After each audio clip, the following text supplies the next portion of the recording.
بسم اللہ الرحمن الرحیم۔ السلام علیکم ورحمۃ اللہ وبرکاتہ۔ آج کی اہم نیوز، نگران وزیر اعظم انوار الحق کاکڑ صاحب سرکاری ملازمین کے دفاع کے لیے میدان میں آ گئے۔ انہوں نے کہا ہے کہ پاکستان کی عوام نے 8 فروری کو حق رائے دہی استعمال کرتے ہوئے منقسم مینڈیٹ دیا ہے۔ پرتشدد رویوں کا ریکارڈ رکھنے والے کچھ عناصر سرکاری ملازمین کو بلیک میل کرنے اور ریاست پاکستان سے ان کی وفاداری ہٹانے کے لیے ان پر دباؤ ڈالنے کے لیے سوشل میڈیا کو ہتھیار کے طور پر استعمال کر رہے ہیں اور مختلف حربے استعمال کر رہے ہیں۔ انہوں نے کہا ہے کہ یہ جو بھی کر رہے ہیں ان کو سخت سے سخت سزائیں دی جائیں گی اور وہ اپنی کارروائیوں سے باز آ جائیں، اور سرکاری ملازمین نے اپنا حق رائے دہی استعمال کیا ہے اور کوئی بھی ان پر دباؤ نہیں ڈال سکتا، کیونکہ ووٹ سب کا حق ہے اور سب نے اپنے حق کا استعمال کیا۔ اس لیے جو بھی ان کو دباؤ ڈالنے یا بلیک میل کرنے کی کوشش کر رہا ہے ان کے خلاف سخت سے سخت کارروائی کی جائے گی، اور ہاں، یہ ہونی بھی چاہیے۔ آج کی دوسری خبر، ملٹری اکاؤنٹس والے جو سرکاری ملازمین ہیں، 815 جونیئر آڈیٹرز کی گریڈ 16 میں بطور سینئر آڈیٹر ترقی کر دی گئی ہے۔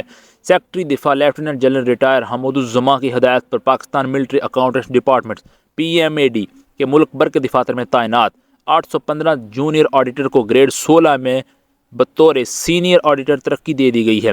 یہ کچھ ڈپارٹمنٹل پروموشن کی سفارشات پر ملٹری اکاؤنٹنٹ جنرل نے گریجویٹ 692 جبکہ 127 نان گریجویٹس کو بطور سینئر آڈیٹر ترقی کر دی گئی ہے۔ تو ہم ان کو بہت مبارکباد دیتے ہیں کہ ان کا BS 11 سے BS 16 میں بھرتی کر دی گئی ہے اور ان کو ترقی دے دی گئی ہے۔ آج کی تیسری خبر، اسکول اساتذہ کی 1.25 لاکھ خالی سیٹیں ختم کرنے کی تجویز دی گئی ہے۔ نامزد وزیر اعلیٰ نے مختلف محکموں میں سیکرٹریوں افسروں کی ملاقاتیں شروع کر دی ہیں۔ بجٹ میں کمی کے لیے مختلف تجاویز عمل درآمد کا فیصلہ آئندہ حکومت کرے گی۔ نامزد وزیر اعلیٰ مریم نواز شریف صاحبہ نے کہا ہے کہ جو 1.25 لاکھ سیٹیں ہیں ان کو بجٹ کی کمی کے باعث خالی کر دیا جائے۔ PTI کی صوبائی حکومت نے 33,000 اساتذہ کی مرحلہ وار بھرتی کا اعلان کیا تھا، لیکن اس پر عمل درآمد نہ ہو سکا، اور اس کی تفصیل میں انہوں نے بتایا ہے کہ نئی حکومتوں کی تشکیل سے قبل نامزد وزیر اعلیٰ پنجاب نے مختلف محکموں کے سیکرٹریوں سے ملاقاتیں شروع کر دی ہیں۔ مختلف ڈپارٹمنٹس کے حکام نامزد وزیر اعلیٰ کو بریفنگ دے رہے ہیں۔ سب سے زیادہ خالی سیٹیں پرائمری اور مڈل اسکولوں کے اساتذہ کی ہیں۔ پرائمری اسکولوں میں 72,000 جبکہ ایلیمنٹری اسکولوں میں 23,000 سے زائد سیٹیں خالی ہیں۔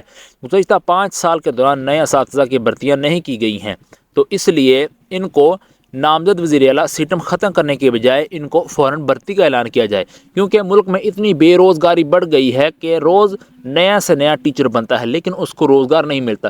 تو اس لیے جو 1.25 لاکھ سیٹیں ختم کرنے کی پیشکش کی گئی ہے اس کو رینیو کیا جائے اور اس پر توجہ دی جائے، اور اس کو 1.25 لاکھ کی بجائے 1.25 لاکھ کو دوبارہ جتنے بھی سرکاری ملازمین جو ریٹائر ہو چکے ہیں ان کی بھی سیٹیں خالی ہوں گی، اور جو نیو بنے ہوئے ہیں ان کو نئی حکومت میں سیٹیں دی جائیں تاکہ وہ اپنا روزگار شروع کر سکیں اور ان کے کچھ حالات ٹھیک ہو سکیں۔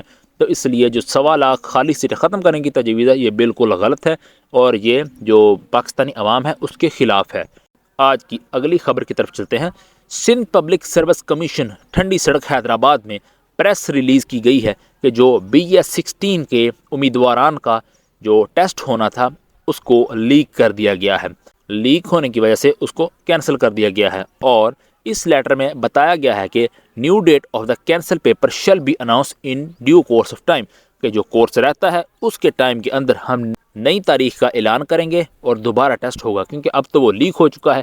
پہلے ٹیسٹ اسکول کے ہوتے تھے لیکن اب SPSC کے بھی ٹیسٹ ہونا شروع ہو گئے ہیں۔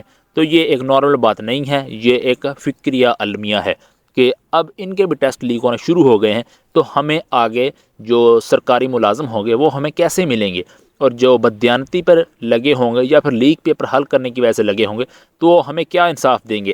اس پر حکومت کو سوچنا چاہیے اور عوام کو اس پر رد عمل دینا چاہیے۔ آج کی لاسٹ خبر کی طرف چلتے ہیں۔ یہ آفیسز آرڈر ہے سندھ پبلک سروس کمیشن کا ٹھنڈی سڑک حیدرآباد کا۔ اس میں جو پیپر لیک ہوا تھا، پیپر لیک ہونے کے وقت جو اس وقت اس کے افسران تھے ان سب کو سسپینڈ کر دیا گیا ہے۔ اس میں 2 سینئر کمپیوٹر آپریٹر ہیں اور 5 نائب قاصد ہیں، اور ان کو سسپینڈ کر دیا گیا ہے کیونکہ ان کی کوتاہی کی وجہ سے پیپر لیک ہوا، اور اتنا اہم پیپر لیک ہونے کی وجہ سے کینسل کر دیا گیا۔ تو یہ ایک بہت بڑا مسئلہ ہوتا ہے۔ ایک دفعہ اگر پیپر لیک ہو جائے تو دوبارہ اس کو رینیو نیا بنایا جاتا ہے، اور اس کی پروٹیکشن کے بعد دوبارہ اس کو ایگزامینیشن ہال تک پہنچایا جاتا ہے تاکہ لوگ دیانتداری سے پیپر دے سکیں۔ تو ان سب کو سسپینڈ کر دیا گیا ہے۔ تو یہ تھی آج کی خبر. امید ہے آپ کو ویڈیو اچھی لگی ہوگی. ویڈیو کو لائک کریں, چینل کو سبسکرائب کریں اور آنے والی ویڈیو کا انتظار کریں. تب تک کے لیے اونلی چینل کر لیں subscribe. Employees corner Pakistan. Allah حافظ.